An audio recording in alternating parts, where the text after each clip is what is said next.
How's it going, people? Simon Slapper here. And it is Monday morning, and it is nice and early Monday morning. I am shattered. Anyway, what is going on this week? Well, from the BTS, you had the player reports and the polls and all that stuff. There's a bit of a news on that, and I've got most of the stuff from the Bandos camp, and I've actually just switched over to Sarah. As you can see the little symbol above my Swede.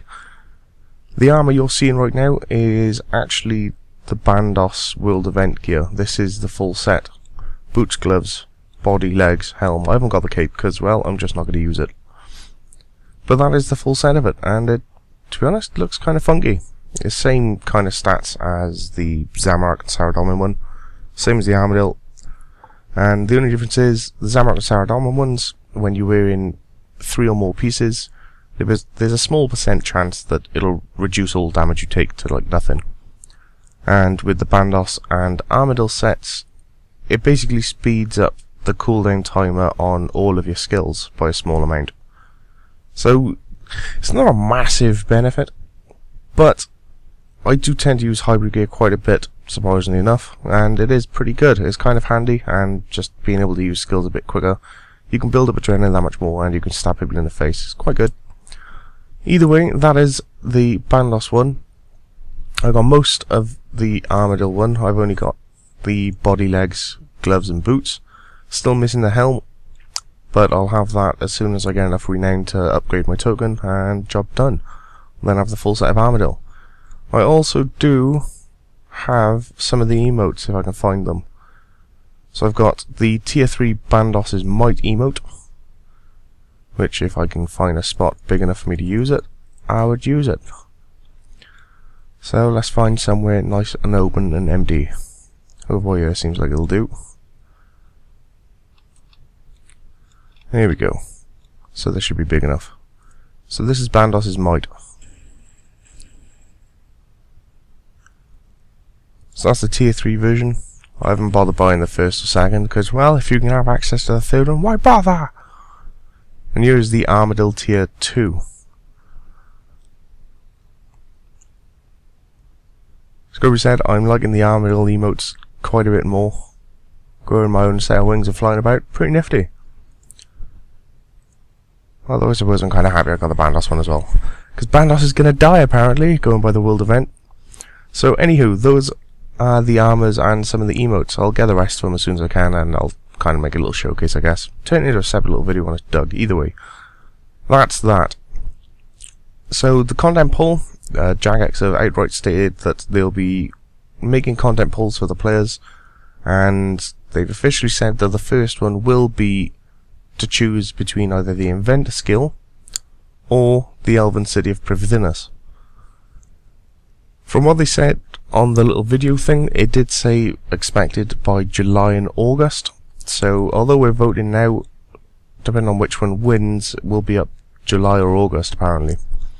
Whether or not they'll both be at the same years, it didn't matter because they didn't really say anything about it. So yeah, apparently you vote. The vote will actually start on the 13th supposedly. So I guess we'll see then. So that'll start on the 13th. You get to decide between the Inventor or the Elven City, and apparently they'll be out sometime July or August. The other thing worth noting is this week, although they haven't said anything specifically about what's coming out yet, some of the mods have been talking about the Player 2 Player Ports like second upgrade, the upgrade that's meant to be coming this month. So I've got a feeling, just a little bit of a feeling, that either later today, possibly tomorrow, you'll most likely have the Player Ports update first, I would have thought. Which, personally, I'm kind of happy about, because that's kind of nice, getting some new gear, see how good it is, and check the stats on it and stuff. As soon as that comes out, I'll have a little showcase on that and let you all know as well, in case you haven't got access to Player Ports or something along those lines. So there we go, I'll tell you all about that stuff. But anyway, this is Almighty Salmon, obviously. So, for this, we're going to check out the comp requirements.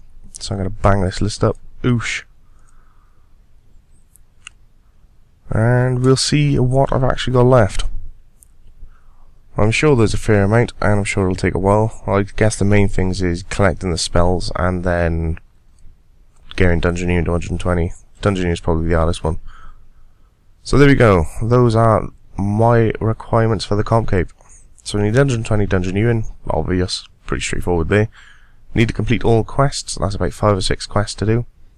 Have to complete every single task. I've still got the odd elites left here and there, so they won't take too long to complete.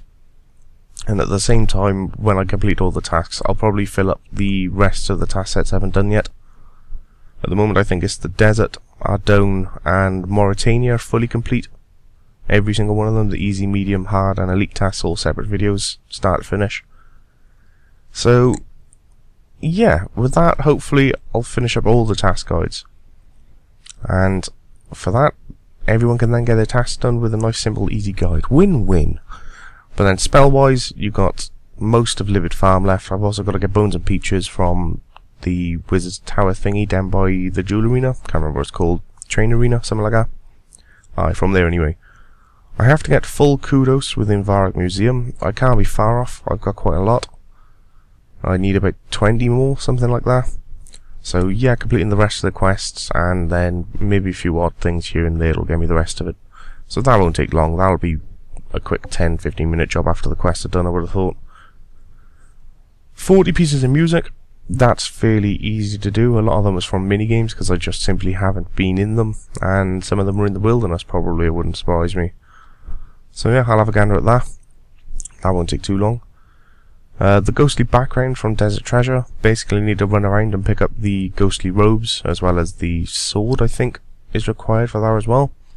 So I'll make a little guide on that for those interested in getting the ghostly robes. I'm sure it'll come in handy, plus it is a requirement for the comp, so win-win. The other one is lay Clarence the Mage to rest. That's the thing I was on about the other day. That's easy. That's like 10-15 minutes. I'll chuck a guide up for that as well. That's basically putting a wizard back together after back to my roots. Nice and simple. Also have to hunt the Thalassus 10 more times from the Deadliest Catch. Very straightforward. It'll take a little while, but it is really, really easy. If you need a guide on that, I'll probably make a separate guide for it, just to kind of show you. I'm pretty sure it's a bit different for everybody, but you'll get the general idea for it. It's nice and simple. And then the annoying one, what's mine is yours, and all of Doric's tasks. This is just going to be a lot of running back and forth with useless stuff. Not really looking forward to it. And I also have to construct a Tusker mask, apparently. Now that's new to me. I don't know about that, but I'm assuming it's probably due with the Tusker follower, which requires high level Slayer. Either way, I'll probably have a look into that. So I guess from this list, I'll let you guys choose. I can make a guide for any one of these. Don't expect a full-on task guide, because that just probably isn't going to happen. Quests? Yeah, that could happen. It'll probably be up Friday. I could do some Dungeoneering, although there's not much to do with the guide on Dungeoneering.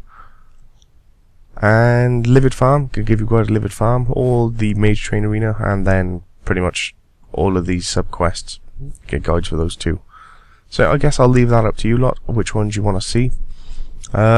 Hopefully sometime this week I'll get a lore up again. Lore was late last week, it was on the Saturday. I basically just didn't have no time throughout the week, so yeah, you got a lore anyway. Can't fault a nice bit of lore. Carrying on with the Marjora. If you want more info on the Marjora, then be sure to watch them. It's pretty interesting, gotta be said. Other than that, that is pretty much it for this week, gotta be said. Hopefully the player reports will be either later today or tomorrow. Other than that, that's pretty much it, gotta be honest. So there we go. I hope you all enjoyed. Later this week, some lore. I'll let you choose between those lot, or another guide you want to see. Just leave us a comment. I'm not bothered which one I end up making, it's all good. I got loads to do anywho. So with that said, I hope you all enjoyed, and I will catch you all later. Have a good one. Monday, Monday. Ooh, Monday.